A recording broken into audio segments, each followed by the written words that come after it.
കഴിഞ്ഞ ദിവസം 24 ന്യൂസ് ചാനലിൽ ഒരു ചാലിയാറിലെ രക്ഷാപ്രവർത്തനത്തെക്കുറിച്ച് വീഡിയോ ഉണ്ടായിരുന്നു. അതിൽ ശ്രീകണ്ഠൻ നായർ പറയുന്നത് ഇങ്ങനെയാണ്: ചാലിയാറിലെ തിരച്ചിലിൽ ആശ്രയമായ ട്രാക്ടർ, പുഴക്ക് അക്കരെ ഈ ട്രാക്ടർ എങ്ങനെ എത്തി?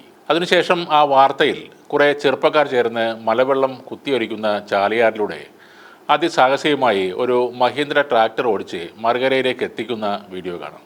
ഒരാൾ വെള്ളത്തിലൂടെ ട്രാക്ടർ ഓടിക്കുന്നു. കുറച്ചുപേർ വടം കെട്ടി വലിച്ച് ആ ട്രാക്ടർ ഒഴുക്കിൽപ്പെട്ടു പോകാതെ കരയിലേക്ക് തന്നെ വലിച്ച് അടുപ്പിക്കുന്നു.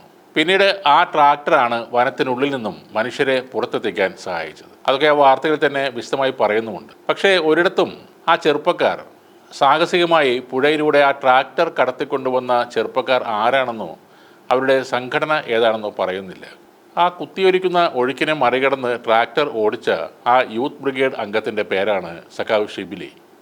അയാൾ യൂത്ത് ബ്രിഗേഡ് അംഗമാണ്. DYFI പോത്തുകല്ല് മേഖല ഭാരവാഹിയുമാണ്. DYFI മലപ്പുറം ജില്ലാ പ്രസിഡന്റ് സഖാവ് പി ഷബീറിൻ്റെയും ജില്ലാ ട്രഷറർ സഖാവ് മുനീറിൻ്റെയും നേതൃത്വത്തിൽ 602 അംഗ യൂത്ത് ബ്രിഗേഡാണ് തുടർച്ചയായി 8 ദിവസം ആ കാട്ടിനുള്ളിൽ തിരച്ചിൽ നടത്തിയത്. ഒരു ട്രാക്ടർ മാത്രമായിരുന്നു കൊടുങ്കാട്ടിൽ ആകെയുള്ള വാഹനം. 18 കിലോമീറ്ററോളം കൊടും വനത്തിലൂടെ സഞ്ചരിച്ച് ആദിവാസി സഹോദരങ്ങളെ ആ സംഘം പുറത്തെത്തിക്കുകയായിരുന്നു. ആ നീലയുടുപ്പിട്ട സംഘമാണ് DYFI യൂത്ത് ബ്രിഗേഡ്. 80ഓളം മൃതദേഹങ്ങളാണ് ഇവർ കണ്ടെത്തിയത്. തിരിച്ചറിയാൻ കഴിയാത്തതും ബന്ധുക്കൾ പോലും തൊടാൻ മടിക്കുന്നതുമായ മൃതദേഹ അവശിഷ്ടങ്ങൾ അവർ ഉടുമുണ്ടിൽ കെട്ടി പുറത്തേക്ക് എത്തിച്ചു. അക്ഷരാർത്ഥത്തിൽ ജീവൻ പണയം വെച്ചും നിസ്വാർത്ഥ പ്രവർത്തനം നടത്തിയ ആ യുവാക്കളുടെ സംഘടന ഏതെന്ന് ഒരു തവണയെങ്കിലും ആ വാർത്തയിൽ പറയാമായിരുന്നു.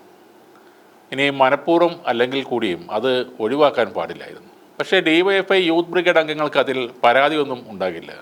വീഡിയോയിൽ വരാൻ വേണ്ടിയോ ചാനലിൽ ലൈവ് വരാനോ അല്ല അവർ അവിടേക്ക് എത്തിയത്. നാളെയും മറ്റൊരു സംഭവം ഉണ്ടായാൽ തീർച്ചയായും അവർ അവിടേക്ക് ഓടിയെത്തും.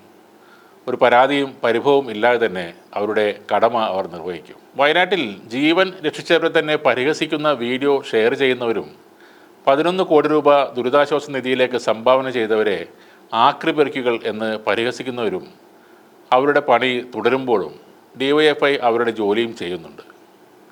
വയനാടിന് വേണ്ടി മീൻ വിറ്റും ചക്ക പറിച്ചും ആക്രിപെറുക്കിയും ചായ വിറ്റും അച്ചാർ വിറ്റും മരം വെട്ടിയും ആ യുവജന സംഘടന സഹായങ്ങൾ എത്തിക്കുന്നുണ്ട്. പരിഹസിച്ചവർക്ക് മുന്നിൽ അഭിമാനത്തോടെ തലയുയർത്തി തന്നെ അവർ നിൽക്കുന്നുമുണ്ട്. ആ ചാനലിൽ ചോദിച്ചതുപോലെ ആ ട്രാക്ടർ തനിയെ ഓടിക്കയറിയതല്ല.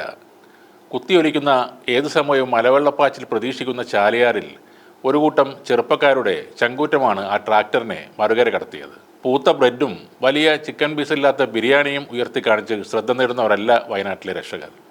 അത് ജീവൻ പണയം വെച്ചുള്ള രക്ഷാപ്രവർത്തനം നടത്തിയവർ തന്നെയാണ്.